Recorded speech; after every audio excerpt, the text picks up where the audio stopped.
السلام علیکم ورحمۃ اللہ وبرکاتہ۔ آج ہم آپ سے بات کریں گے دعاؤں کی قبولیت کی، کہ اس مہینے میں کتنی دعائیں قبول ہوتی ہیں اور یہ مہینہ کتنا خاص ہے۔ بسم اللہ الرحمن الرحیم۔ یہ اللہ تعالیٰ سے مانگنے کا مہینہ ہے، لہٰذا اس مہینے میں دعاؤں کا خاص اہتمام کرنا چاہیے۔ حضرت ابو سعید خدری کی روایت ہے کہ نبی کریم صلی اللہ علیہ وآلہ وسلم نے ارشاد فرمایا، اللہ رب العزت رمضان المبارک کے ہر دن اور ہر رات میں جہنم سے جہنمیوں کو بری کرتے ہیں، اور رمضان المبارک کے ہر دن اور ہر رات میں اللہ رب العزت ہر مومن کی کوئی نہ کوئی دعا قبول فرما لیتے ہیں۔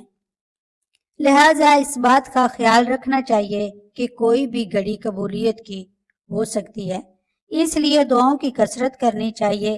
اس ماہ کی ایک اور خاص بات یہ ہے کہ نبی کریم صلی اللہ علیہ وآلہ وسلم نے فرمایا، روزہ داروں کی افطار کے وقت دعائیں قبول ہوتی ہیں، لہذا افطار کے وقت میں افطاری سے پہلے خوب دعائیں کرنی چاہیے۔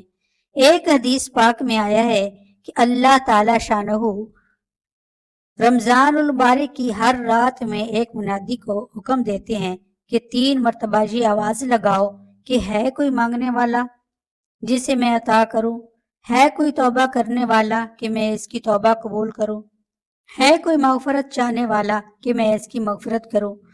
اب یہ ہم پر منحصر ہے کہ ہم اللہ رب العزت سے کتنا مانگتے ہیں۔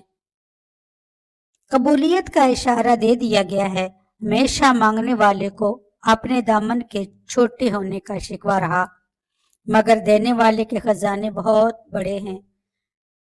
ٹوٹے رشتے وہ جوڑ دیتا ہے، ٹوٹے رشتے وہ جوڑ دیتا ہے، بات رب پہ جو چھوڑ دیتا ہے۔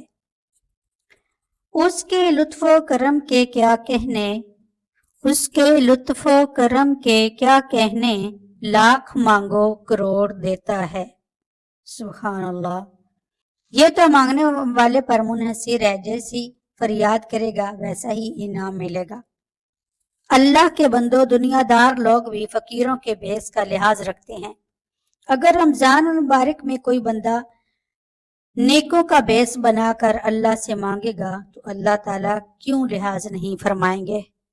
انشاءاللہ فرمائیں گے۔ اللہ رب العزت ہمیں مانگنے کی توفیق عطا فرمائے، آمین یا رب العالمین۔